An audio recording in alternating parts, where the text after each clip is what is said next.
versículo 12. Nos ponemos en pie para leer la palabra del Señor.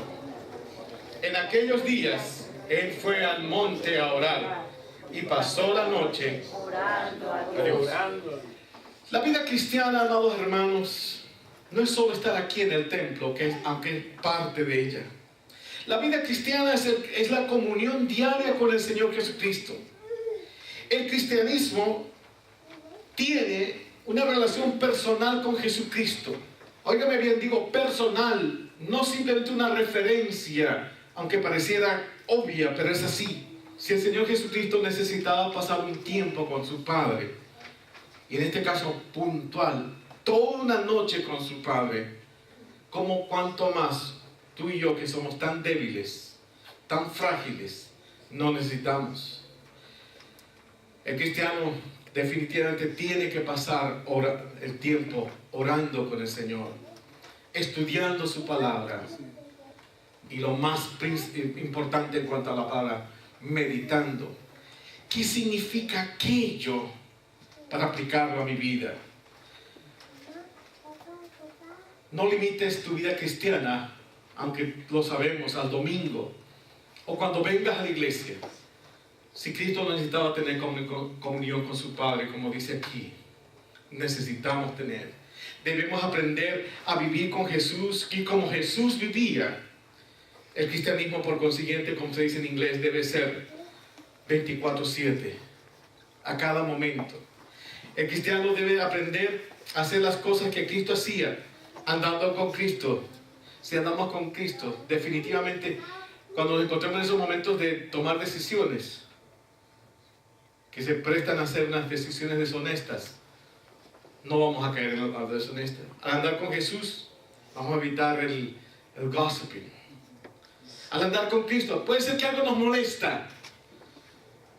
La Biblia dice, airaos, pero no pequen. Si ando con Jesús, algo me va a molestar, pero no voy a enojarme, especialmente las parejas. No vamos a permitir que el sol se ponga sobre nosotros. No vamos a permitir que ese enojo, que ese malestar nos lleve a la cama indispuestos, y nos levantemos indispuestos, y al segundo día no recordamos qué pasó, pero yo sé que estoy enojado. ¿Y por qué no hablas con tu esposo? Es que estoy enojado. ¿De qué estás enojado? No sé por qué, porque ya han pasado tantos días. Estoy enojado o estoy enojada. Si anduviéramos con Jesús, nuestros matrimonios van a ser mejores. Al andar con Jesús, puede ser que nos moleste, pero la reacción va a ser distinta. ¿Cuándo cambió tu vida? ¿Cuándo dejaste de ser lo que eras? Nadie puede identificar eso. ¿Sabes por qué? Por una sola cosa. Porque no hay cambios ¡pum!, de la noche a la mañana. Hay procesos. Y en el proceso viene el cambio paulatino. Y eso implica que se pasa tiempo, en este caso con Cristo. Tenemos que pasar tiempo con Cristo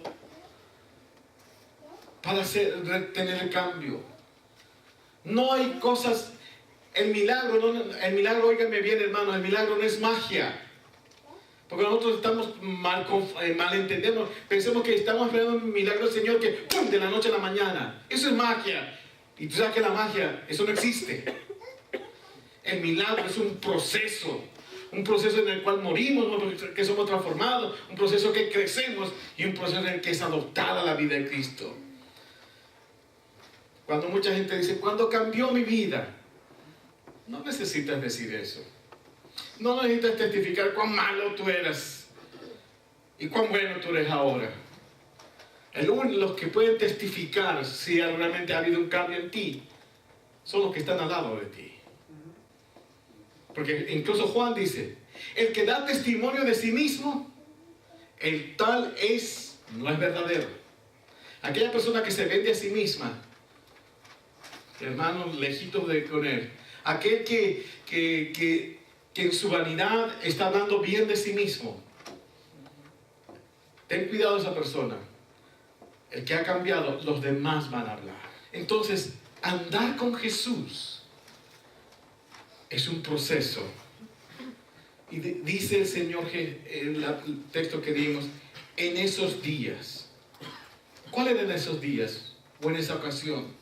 En primer lugar, versículo 5, y les decía, el Hijo del Hombre es Señor, aún del día de reposo. ¿Por qué? El contexto religioso era tan denso, tan estricto, tan dictatorial, que te decían que en el día de reposo tú podías caminar solamente 70 pasos. Si tú caminabas 70 y un tropezón, ya habías pecado. Pero ¿qué también pasó en esos días? Versículo 8. Mas él, hablando del pueblo, mas él, el Señor, conocía el pensamiento de ellos y dijo, el hombre que tenía una mano seca, le dijo, levántate y ponte en medio. Y él levantándose se puso en pie. Entonces, versículo 9, entonces Jesús les dijo, les quiero hacer una pregunta, aquí va otro quiz, otro examen. ¿Es lícito en el día de reposo hacer el bien o hacer mal, salvar vida o quitarla? ¿Sabe qué significa la mano seca? La mano seca al menos tenía 3 implicaciones fisiológicas. El tacto había perdido. No podía utilizar la mano porque no tenía la fase. Estoy tocando seco, estoy tocando mojado. Esto está caliente o está frío. No tenía tacto.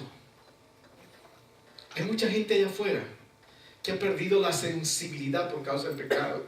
O hemos perdido, o perdimos antes. No sabemos si estamos haciendo. La gente moralmente está tan seca. No saben si lo que están haciendo es bueno o malo. Simplemente, I want to be happy. I want to be happy. No necesariamente ser feliz es bueno. No necesariamente buscar la felicidad es lo correcto.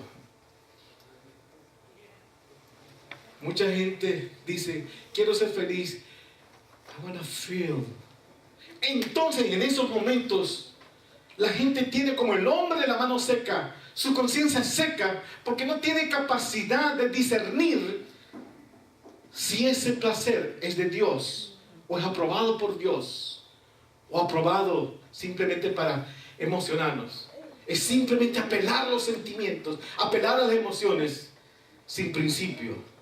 Y hermanos, dice la palabra del Señor, hay caminos que al hombre le parecen rectos, hay caminos que al hombre le parecen placenteros, hay caminos que al hombre le parecen son muy...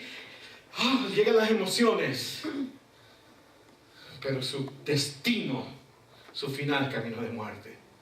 Por eso el Señor, en un día de reposo, agarró un hombre con las manos secas y le sanó. Porque para violentar la ley, no. Para que ese hombre, y en ese hombre todos fuimos de una manera analógica, todos sanados. El Señor nos sanó para que nuestra conciencia pueda diferenciar lo inmoral de lo moral, de lo permitido, y no simplemente dejarnos llevar por nuestras emociones. En esos días, por esa causa, el Señor subió al monte, se apartó al Señor, se apartó para orar al Padre. En estos momentos necesitamos, en todos esos momentos, en momentos de aflicción necesitamos apartarnos para orar, en momentos de miedo necesitamos apartarnos para orar, en momentos de incertidumbre necesitamos apartarnos para orar, en momentos de temor, en momentos de escasez, en momentos de conflicto, en momentos de enfermedad. ¿Qué momento tú estás pasando? En esos días, el Señor Jesús oró por causa muchas veces del legalismo que tenemos. Muchos de nosotros tenemos algunos años en el Señor y por dejarnos llevar por nuestros meramente razonamientos nos volvemos muy legalistas. Y así como en el tiempo del Señor Jesucristo, el Señor tenía que orar. Y el Señor ora por mí. Mira el Señor Juan Daniel. A veces medio testarudo. El Señor ora por nosotros para que nuestra sensibilidad, como el hombre de la mano seca, sea corregida. Dios ha puesto un vigilante en nosotros que se llama conciencia. ese vigilante, es el aliado de Dios en ti. Es el aliado de la rectitud. A veces podemos desatender palabras del papá, de la mamá, de los hermanos, de los que nos rodean, del pastor, de la iglesia.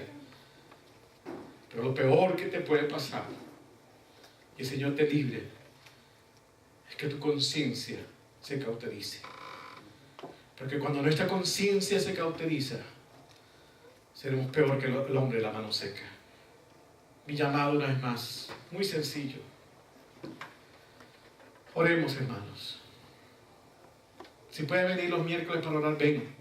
Porque estamos orando los miércoles. No estamos haciendo mucho, tal vez exégesis y cosas teológicas que necesitamos, que en su tiempo lo hacemos. Y por eso inicialmente tenemos la escuela dominical. Y asiste a la escuela dominical. Y prepárate, y sirve, y da. Pero vamos a orar. Vamos a orar. Vamos a orar. Vamos a orar. Porque a medida que oremos, que nuestro discernimiento espiritual se va a afinar.